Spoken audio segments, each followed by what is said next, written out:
नमस्कार, प्रणाम, जय श्री राम आप सभी साथियों को। साथियों, एक बार फिर स्वागत है आप सभी का। और आज हम बात करेंगे भविष्यवाणी के अनुसार जो बताया गया है कि पृथ्वी पर मात्र 64 करोड़ मनुष्यों की आबादी रह जाएगी। बाकी के सभी लोग मारे जाएंगे, कोई प्राकृतिक आपदाओं में, युद्ध में, लड़ाई में, झगड़े में, भूखमरी से, महामारी से, इस तरह की चीज़ें बताई गई हैं। और उसमें साफ साफ उल्लेख है कि पूरी पृथ्वी पर मात्र 64 करोड़ लोग ही जीवित बचेंगे, जिसमें से अकेले भारत के 30-32 करोड़ के आसपास लोग होंगे जो बचने वालों में। सबसे अधिक जनसंख्या अगर किसी देश की रहेगी तो वो भारत की रहेगी। भारत के लगभग 30 से 32 करोड़ लोग बचेंगे, बाकी सब मारे जाएंगे, ऐसा उसमें के अनुसार भविष्यवाणी में लिखा हुआ है। अब मैं आपको बताने का प्रयास करता हूँ कि वो 64 करोड़ लोग या भारत के वो 30-32 करोड़ लोग जो बचेंगे वो किस प्रकार के लोग होंगे, कौन बचेंगे। और अगर हम भी 30-32 करोड़ में शामिल होना चाहते हैं तो हमें क्या करना चाहिए, क्या चीज़ें करनी चाहिए, क्या छोड़नी चाहिए, उन सब पर भी हम बात करेंगे। और विश्वास अभी तो जैसे कि भविष्यवाणी को ले लो, या मैं भी पिछले 2 साल से आपके समक्ष वीडियो के माध्यम से अपनी बातें रख रहा हूँ। और मैंने लगभग 1 साल पहले कहा था कि वो हालत होने वाली है कि लोगों के जो अंतिम संस्कार हैं वो भी उनको नसीब नहीं हो पाएंगे। लोगों के सब इधर उधर बिखरे पड़े होंगे। वीडियो यूट्यूब मेरे इसी चैनल पर मौजूद है, लगभग 25 मिनट की वीडियो है, जिसमें मैंने कहा था कि लोग जिस प्रकार से लोग जानवरों के मांस को खा रहे हैं और उनके शरीर के टुकड़े इधर उधर डाल रहे हैं और ऐसे फेंक दे रहे हैं शरीर उनके खा करके, जो बचा हुआ शरीर का हिस्सा रहता है, मगर ठीक उसी प्रकार मानव के भी साथ होगा। जिस प्रकार से उसने जीव जंतुओं के साथ किया है, ठीक वैसा ही व्यवहार मानव के साथ होगा। और ये बात मैं बहुत दिन से कहता आ रहा हूँ, मैं जब से कहता आ रहा हूँ कि उस समय तक रसिया, यूक्रेन या उससे बाद में जो भी लड़ाई झगड़े हुए, इजराइल, ईरान, हमास, बहुत सारी चीज़ें हुई, मैं उन सबसे पहले कहता आ रहा हूँ कि आने वाला समय बहुत घातक है, सुधर जाओ। वो सारी वीडियो मेरी मौजूद है, मेरे यूट्यूब चैनल पर पड़ी हुई है। क्योंकि अभी आप देख रहे होंगे ईरान में लाशों के ढेर लगे हुए हैं। और मैंने पूरे विश्व के लिए कही थी, मैंने अकेले भारत के लिए नहीं, मैं शुरू से ही बात पूरे विश्व की कर रहा हूँ कि पूरे विश्व के ऐसे हालत होने वाले हैं कि आप कल्पना भी अगर करोगे तो रूह कांप जाएगी। भविष्यवाणी में भी लिखा हुआ है कि 2026 में विश्व युद्ध प्रारंभ हो जाएगा, जो 3 सालों तक चलेगा। अब इतनी बड़ी बड़ी घटनाएं अगर हो रही हैं वर्तमान समय में भी, जो पहले नहीं हुई। अमेरिका का एक जहाज़ है जो परमाणु हमले करने में सक्षम है, उस तरह की न्यूज़ आ रही है निकल के कि जो वो 50 साल से नहीं उड़ा वो अभी उड़ रहा है, उड़ता हुआ देखा जा रहा है। फिर भी अगर आप गलतफहमी में हैं कि नहीं ऐसा कुछ नहीं होगा, ये कुछ नहीं, सब हवा हवाई बातें हैं, ये है वो है, तो फिर आप बहुत बड़ी गलती कर रहे हैं। ये चीज़ें तो अभी आपको दिखाई देने लगी होंगी। तीसरे विश्व युद्ध की आहट तो आपको सुनाई देने लगी होगी, और अगर अभी भी सुनाई नहीं दे रही है तो फिर जो होगा देखी जाएगी। खूब भविष्यवाणी में जो लिखा हुआ है वो सब होना है। और उसके लिए मैंने कहा था कि अगर बचना है तो सिर्फ एक ही माध्यम है, शाकाहारी भोजन।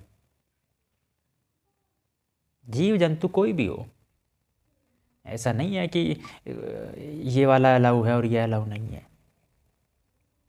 हिंदुओं के लिए गौ माता पूजनीय है और बाकी के मुर्गा या कोई भी जीव जंतु आप ले लीजिए, वो सब ऐसे नहीं है। नहीं, समान है, एक समान आपको मानना पड़ेगा, तो आपके प्राण बच सकते हैं, नहीं तो नहीं बचने। फिर कह दे रहा हूँ, ऐसे नहीं होगा कि हम हिंदू हैं तो हमें जो है बाकी सब किसी को छोड़ करके बाकी जीव जंतुओं को वो अलग हुआ, नहीं, बराबर पाप लगेगा। मुस्लिम हैं, हिंदू हैं, सिख हैं, ईसाई है, ईश्वर के यहाँ इन सब चीज़ों का, इन सब बातों का कोई महत्व नहीं है। आप क्यों नहीं समझ रहे? आप किसी भी जाति धर्म मजहब के क्यों ना हो, अगर आप जीव हत्या कर रहे हैं या उसको भोजन के रूप में ग्रहण कर रहे हैं तो आप पाप के भागीदार हैं, बराबर के पाप के भागीदार हैं, और उसका दंड आपको मिलने का समय आ गया है और मिल के रहेगा। इसलिए मैं कह रहा हूँ, अभी भी मैं बार बार कह रहा हूँ, शाकाहारी भोजन अपनाइए, सारी गलत चीज़ों को छोड़ दीजिए। आप मंदिर जा रहे हैं और आपके जो अपने रिश्ते हैं, आपके अपने पति के प्रति, पत्नी के प्रति, माता के प्रति, पिता के प्रति, उन सबको आप भूल जा रहे हैं। और मंदिर में जाने से आपने दौड़ लगा रखी है, बराबर चप्पल खींच रहे हैं, कोई लाभ नहीं है।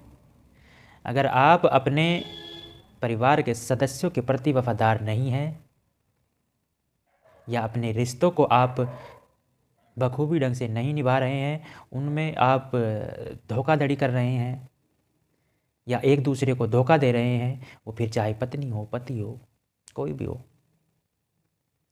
तो आप ये समझ के चले कि ईश्वर रूपी कैमरे की निगरानी में है, और उस कैमरे से, ईश्वर रूपी कैमरे से कोई गलती हो ही नहीं सकती, कोई तकनीकी कारण हो ही नहीं सकता कि जिससे वह कार्य न करे। उसके माध्यम से आपको सज़ा मिलनी ही मिलनी है, नहीं बच सकते आप कितने भी शातिर क्यों ना हो, नहीं बच सकते। इसलिए जो भी गलत कार्य है उनको छोड़िए, शाकाहारी जीवन अपनाइए, शाकाहारी भोजन अपनाइए, और जीव जंतुओं की, पशु पक्षियों की, ऐसा लोगों की जितनी ज़्यादा मदद हो सके मदद करिए। ईश्वर की शरण में जाइए, अपने किए हुए गलत कामों के लिए पश्चाताप करिए। ईश्वर की शरण में जा कर के आप ईश्वर की भक्ति कीजिए, तो शायद आपको सच्चाई के मार्ग पर आने का अवसर प्राप्त हो सके और आप आने वाली समस्याओं से छुटकारा पा सकें। मैं समझता हूँ और मैं जानता भी हूँ कि आज आपको मेरी बातें बहुत अटपटी लग रही होंगी, आपको हंसी आ रही हो, लेकिन यह हंसी न जाने कब दुख में बदल जाए, आंसुओं में बदल जाए, इसका भरोसा नहीं है। हम जो बात बता रहे हैं उसमें हमारा कोई निजी स्वार्थ नहीं है।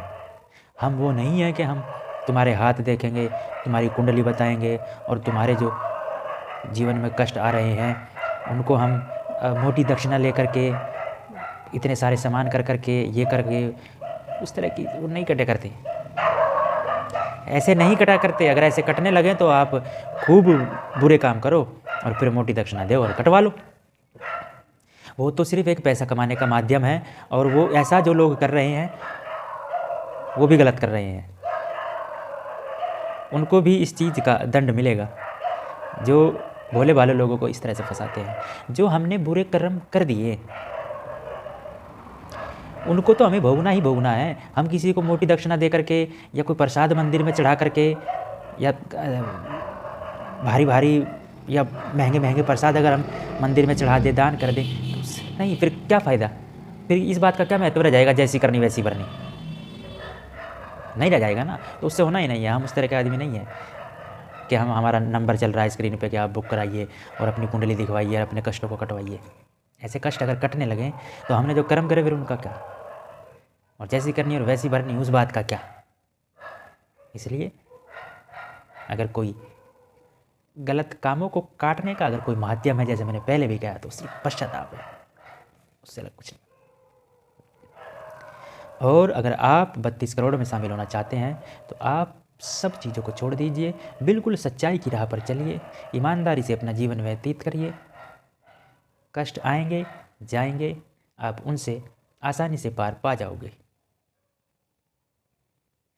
और मैं फिर कह रहा हूँ, सिर्फ वही लोग जीवित रहेंगे जो अपने रिश्तों को ईमानदारी से निभा रहे हैं, किसी का बुरा नहीं कर रहे हैं, शाकाहारी हैं और जीव जंतुओं के प्रति, प्रकृति के प्रति अपने मन में प्रेम का भाव रखते हैं, उनसे प्रेम करते हैं, तो आप यकीन मानिए कि आपके जीवन में अगर कोई कठिनाई भी आने वाली है तो वो भी आपको छोड़कर चली जाएगी, वो आपको कोई नुकसान नहीं पहुंचाएगी। ऐसा मेरा मानना है। नमस्कार, प्रणाम, धन्यवाद।